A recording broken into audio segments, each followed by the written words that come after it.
こ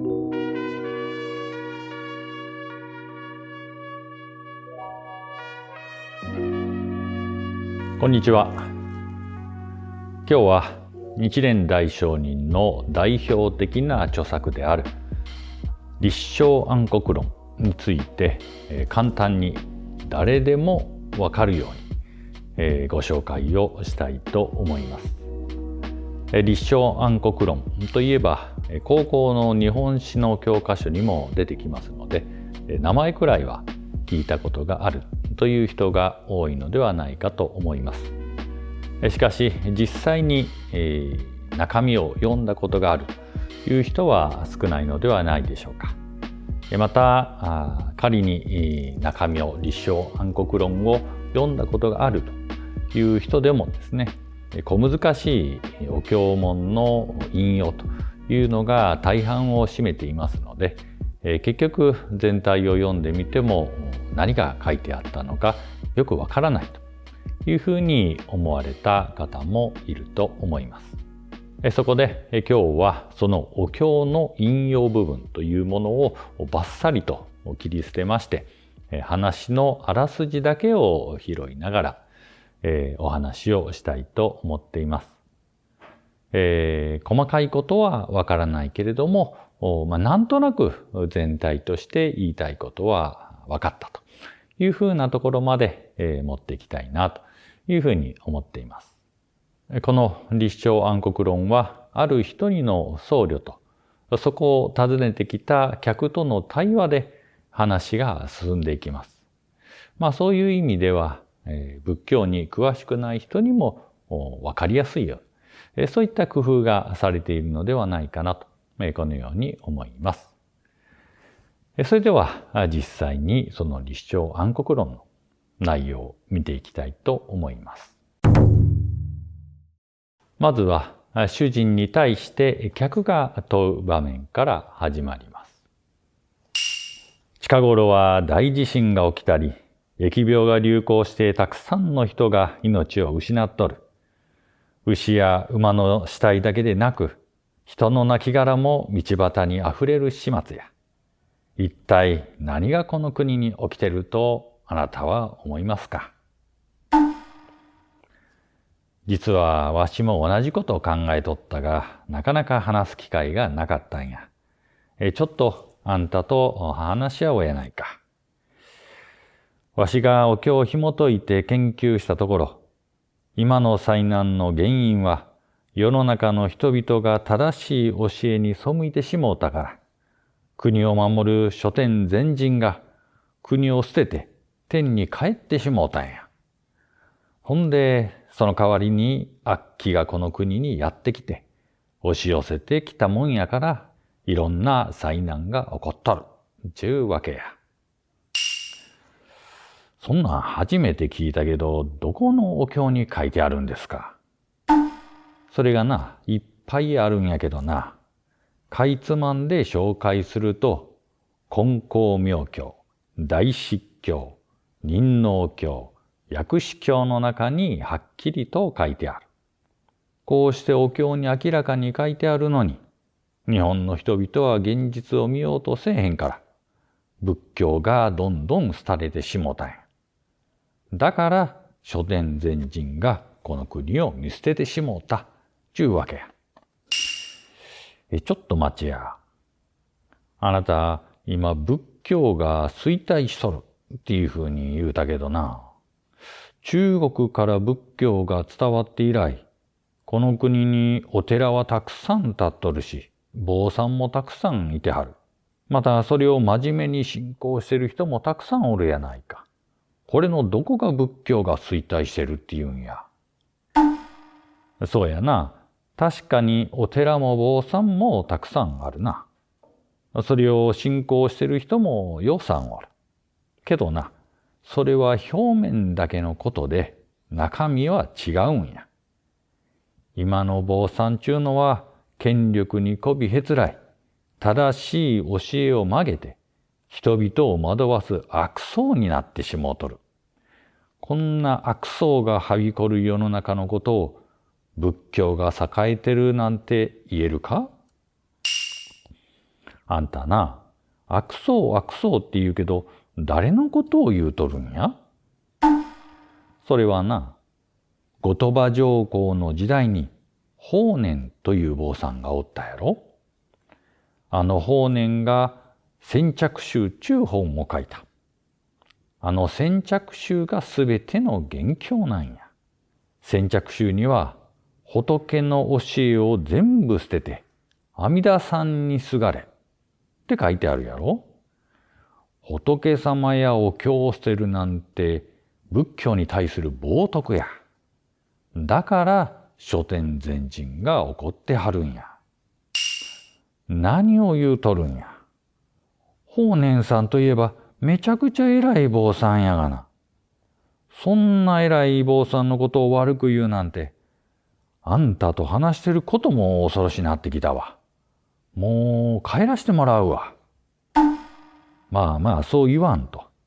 臭いトイレにもな、長くおったらその臭さを忘れるというのと同じでな、一つの考え方に染まってたら、正しい指摘をされても悪口にしか聞こえんもんやで。歴史を紐解いてみたら、念仏を広めたことで国に災難が起こった。中例は中国にも日本にもある。決していい加減なことを言うとるわけではないで。昔のことはよう知らんが、とりあえずあんたの言いたいことはわかった。しかし、世の中にはようさん偉い坊さんがおるのに、あんたみたいなどこの馬の骨ともわからんもんが、お上に意見するのはどないなもんかな。確かに、わしには人に誇るような身分も知恵もない。それでも仏弟子として仏教を学んできたんや。正しい教えが廃れていくのを見過ごすことはできんのや。何にせよ、私も含めて日本中の人々が願っていることは、世の中が平和であってほしいちゅうことや。では、あんたはどないしたらこの災難を防げると思うんや？わしの意見というわけではない。しかし、お経に書いてあることは教えられる。涅槃経というお経にはな、不正を行うことは素晴らしい。ただし、正しい教えを悪く言う人に不正をすることは、どんな悪行よりも罪深い。と書いてある。また、お釈迦様も正しい教えを非難した悪僧を殺した過去世がある。とも書いてあるんやで。ちょっと待ってえな。それじゃあ今の時代に悪僧の首を切れっちゅうことかいな。坊さんの首を切るやなんて恐ろしいことやで。そんなことしたら罰が当たる。いやいや、わしは坊さんを殺せとか島流しにせえと言っとるんやない。ただ、正しい教えを悪く言うような坊さんに不正をしたらあかんと言うとるだけやが。なるほどな。仏教にもいろんな考え方があって、どれが正しいのかはわからんが、法然さんの先着集にすべての仏様やお経を捨てろと書いてあるのは事実や。それが正しい方を悪く言うことに当たると言うんやな。よし、わかった。とりあえず間違ったもんに不正をすることはやめるわ。お前さんが物分かりのええ人でよかった。ただ、人の心は移ろいやすいもんでな。今はわしの言うことを信用してても、しばらくしたら忘れてしまう。それにな、お経にはこのままやと外国に侵略されるとも書いてあるんや。他の災難はすでに現れてるから、一刻の猶予もないんやで。もし外国が攻めてきて、この国が荒らされたら、平和もクソもあらへんやろ。だから、今すぐ正しい法華経の信仰をせなあかん。法華経を信じれば、この世界は皆仏の国となるんや。仏の国を壊せる者などどこにもおらん。仏の国の中でこそ、人々は安全で心穏やかに生きることができるんや。あんたがお経を引いて詳しく話してくれたおかげで、正しい教えを悪く言うことの罪の重さがようわかりました。これからはあんたの教えをよく聞いて、まずは現世を平和な世の中にし、さらに来世での成仏を祈ろうと思います。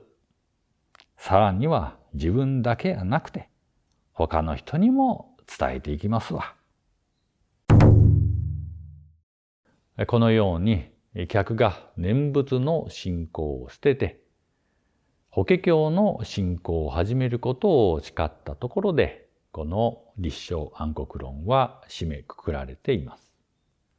いかがだったでしょうか。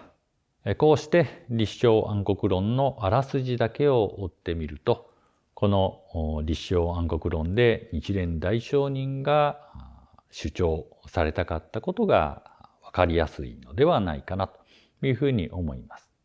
ここで主張されているのは、法然を祖師と仰ぐ念仏宗に対する不正をやめなさいということです。とてもシンプルです。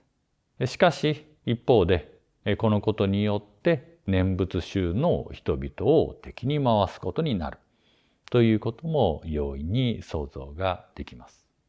実際、この後日蓮大聖人に降りかかる迫害というものは、そのほとんどが念仏宗の人々によるものだったのです。現代のように信仰の自由が保障され、他人の信仰についてあれこれ言うことが良くないというふうにされている時代においては、この大聖人の念仏宗批判とその後の迫害というものは自業自得のように思えるかもしれません。しかし当時は仏教において何が正しくて何が間違っているのかという議論というものは普通に戦わされていたものであります。それだけ人々にとって成仏できるかどうかという問題は生活に密着した人生において重要な議題であった、テーマであったということであろうかと思います。今で言えば医学界で何が健康に良くて何が悪いのかというふうなことが盛んに議論されているわけでありますけども、ある学者が他の学者の論文を批判したとしても何も文句は言われないと思います。それに対して起こるのは批判された学者だけではないでしょうか。ですから、この立正安国論が書かれた当時の社会情勢というものを頭に入れた上で、この立正安国論を読み、でさらに現代の私たちがそこから学ぶものは何なのかということを考えるべきではないかと思います。ということで、今回は立正安国論という日蓮大聖人の代表的な著作についてごくごく簡単にあらすじをお話しさせていただきました。今回の動画を見てこの立正安国論に興味を持ってもっと詳しく知りたいというふうに思ってくださった方はいろいろな本を手に取ってみたり、またはネット上にあります原文や現代語訳というものを見ていただければ、勉強になるのではないかなとこのように思います。それでは今回も最後までご清聴いただきまして誠にありがとうございました。